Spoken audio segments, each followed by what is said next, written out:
Hey, I'm Jusko from ProudMoney.com. My Citi custom cash card has arrived. You can see I've already kind of ripped on into there, but we're going to do a faux unboxing or unenveloping in this video. But first, I'm going to ask you to please subscribe to this YouTube channel if you have not already.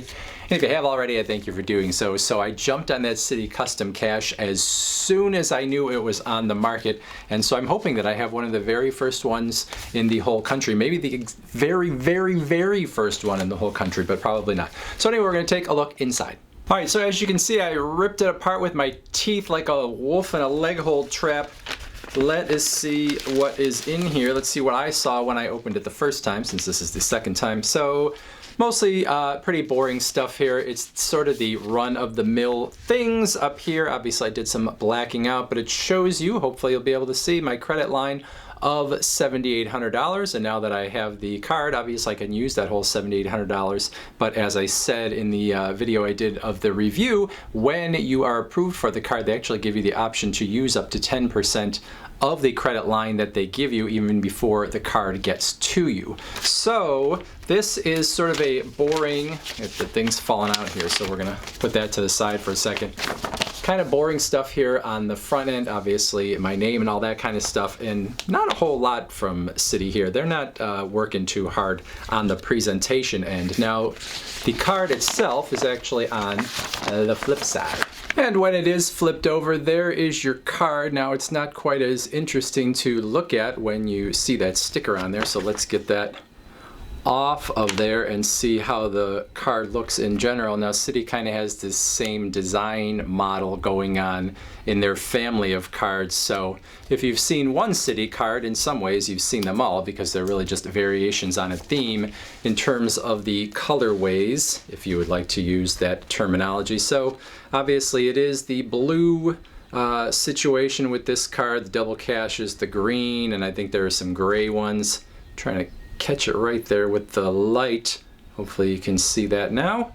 And then we'll pull it off and take a look at the back. And the back is super boring since I have to cover most of it with my fingers so you don't see my account number and everything else. Now you will see it says, hopefully you can see it says World Elite there in the corner, which is honestly with this card, World Elite is not giving you a whole lot extra than any other sort of regular MasterCard were, because Citi is not really into the extra benefits that come with some of these cards. So, you know, I don't know that I'm getting a whole heck of a lot extra from this. Now this is a very plastic credit card. There's no metal going on here, nothing like that, and that's kind of, you know, how most of the Citi cards are.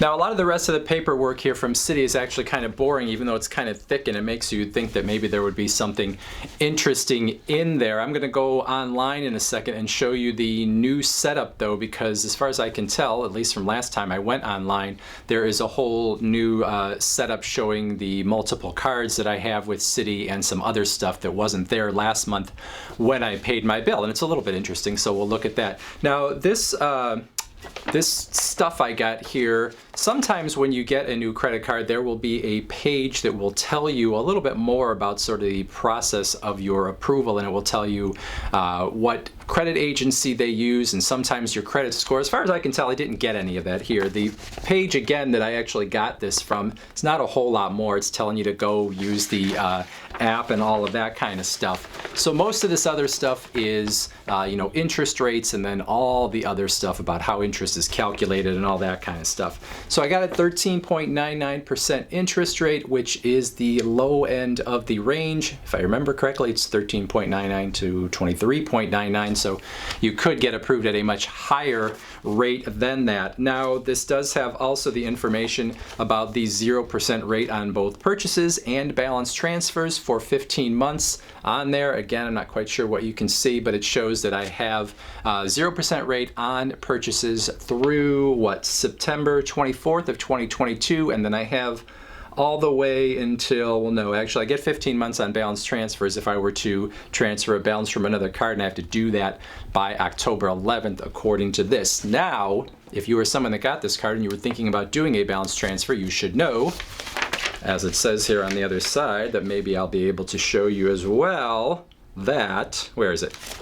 Near the top there, it's going to show you that balance transfers have a 5% balance transfer fee, which is pretty high. In the past and in the future, or the present with many other credit cards, you're gonna have a 3% balance transfer fee oftentimes. So if you move balance from another card onto the new card that you have, a 5% balance transfer fee is gonna mean $50 for every $1,000 that you would move from a different card. And then obviously if you only had a 3% one, which most cards still are giving you these days, well then you would have $30 per $1,000. So if you were to take that balance transfer offer, even though it's nice to get 0% for 15 months, on that balance transfer you are going to pay that 5%. Now all the rest of this really is just the basic credit card agreement, which more and more other credit cards are really just putting online these days and telling you if you want to see the whole thing, go online. But I got, I don't know, 6 or 7 sheets of paper here filled front and back with all the various aspects of the agreement. And then of course you have the paper that tells you how they're going to sell your information left and right to, anyone that they can sell it to unless you tell them otherwise, which I probably should do, but most of the time I just let them market it because I'm lazy. Now one last thing I'll tell you about the application and approval process on this card before we go look at their new online setup is the fact that for me at least, they use Experian as the credit reporting agency in order to decide on my application. Many credit card companies will use multiple credit reporting agencies. Sometimes it's based on geography, sometimes I don't really know what it's based on. So some of them will use just the same credit reporting agency for everybody, and some people are going to use different ones. But for me, it was Experian. And then finally, there's really only one thing I wanted to point out here in Citi's new spruced up account area, or at least it's new for me. This is the first time that I've had multiple Citi cards at the same time, or at least as far as I can remember. And so things have changed in terms of how it looks since I had only one Citi card, and I assume that they changed it for everyone. I don't know. But anyway, this is what I'm seeing. And the thing I wanted to point out was the fact that on the bottom here, you can see that they do show you your tracker in terms of your spending in order to get that $200 bonus on the front end. So I have to spend $750 in the first 3 months of having the card in order to get that $200 bonus. I'm not quite sure how I'm going to spend that $750 yet, if I'm going to be able to put that all into one category so I can totally max out on that 5% category or not. But right now I don't have anything. And that's really it. Just to recap here, if you have been under a rock for the last 2 weeks, Citi came out with this new custom cash card not really all that long ago, might have actually been less than a week. And the main feature that is going to get a lot of people excited is the fact that there's no annual fee. You get 5% cash back in the category, the purchasing category, where you spend the most each month. And there are a lot of good everyday categories, including groceries, gas, dining, and some others as well. And so this is a card that I'm pretty high on, pretty excited to add into my wallet. That's it. Questions, comments, whatever, put them in that comments section down there below. Otherwise, I thank you for watching. And as always, please go to proudmoney.com, where we do credit card reviews, and we talk personal finance, we talk deals, and all sorts of other fun stuff too. Thanks for watching. Bye.